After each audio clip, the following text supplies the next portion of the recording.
Assalamualaikum warahmatullahi taala wabarakatuh mbokk yi leen ziar baax baax di leen jaajëfal di leen wax salaamaaleykum wa rahmatullahi taala wabarakatuh yéen ñi nga xam ne yéenay bàyyi xel seen bii di Sénégal Réseau wala réseau Sénégal ñu leen di jaajëfal baax di jégalu bu baax a baax di gëj a def vidéo bi nekkoo ci ay yitte rek moo taxoon waaye alhamdulilah rabil alamin kon nag tey nag dañoo ñëwaat nu wax leen naka ngay dindee logo bi di KineMaster boo xoolee KineMaster boo ci duggee am na benn logo buy nekk ci kaw. boobu lay ñëw wax leen naka ngay def ba dindi logo bi KineMaster nag doon application boo xam ne ñu bëri moom la ñuy utiliser pour bëgg def montage à travers du réseau le téléphone mobile moom la ñuy utiliser pour montage moom nag ay macha allah ay montage yu am solo yu jaar yoon lool moom lay liggéey mooy application bi nga xam ne moom moo ñuy wax KineMaster ñu bëri moom la ñuy utiliser pour bëggee montage ay vidéo si téléphone mobile ñu xaaj bi nag lu ëpp na ñu bëri moom lañ utiliser pour montage tey dañoo ñëw wax le nag ngay dindi def ba dindi logo bi nga xam ne mooy KineMaster moom daa am lu boo ko télécharge à travers des Google Play Store boo ko télécharge foofu daa am boo koy bëggee utiliser am benn logo bu ci nekk loolu nag boo ko bëggee dindi c'est très facile mën naa nekk. kon jëru ñuy dem Google Chrome di ko jaaree foofu day xaw a yàgg day xaw a compliqué kon déjà dama lay propose yow mi nga xam ne yaay seetaan sama chaîne kon da ngay dem di gën a gaaw da ngay dem YouTube boo demee YouTube nga am na benn chaîne bu mu nga dem bind comment supprimer mu ngi ni sax ma dinu comment supprimer le logo KineMaster comment supprimer le logo KineMaster boo duggee nga wàcc moo recherche ba taxaw boo glissé xëcc moo mais seen bi la comment enlever le logo KineMaster moom déjà moom yëpp dina am lien bi mooy logo bi laay yàlla ni wax moo xoolee am na bu ñëwee nii da ngay bës fii nii mooy flèche bi nii bu defee mooy premier lien bi moom ngay cliquer télécharge ko premier lien bi moom na jotuma am lien bi sama téléphone waaye boo ñëwee fii moo gën a yomb ngay dem Google Chrome di ko jaaree foofu di bind muy yàgg ak guddal tamit seen bi no am seen la mu tudd waaye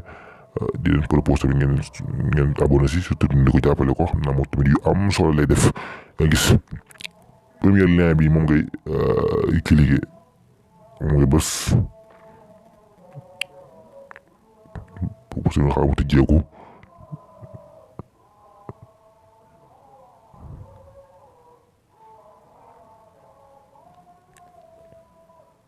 moo indi la fii moo indi ba xam internet nga ñëw wala nga may bës fii Google Chrome te ma wàcc moo ubbeeku déjà moo ngi nii KineMaster pour bi ngay télécharge man am naa ko nopp di sama logo bi dindi naa ko kon jurut ma koy télécharge jurut ma koy télécharge di kii waaye nag da leen proposé balaa ngeen télécharge application boobu il faut ngeen dem Play Store bu ngeen dem Play Store KineMaster bi ngeen télécharge ko noppi man am naa ko moo tax moom bind moo ouvrir ngeen télécharge bu mu ñëw boo ko télécharge bu mu ñëw boo ko installé bu accès déjà logo bi da ciy nekk logo bi da ciy nekk waaye nag boo ñëwee fi mu la wax sànq ni mooy YouTube nga ñëw fi premier lien bi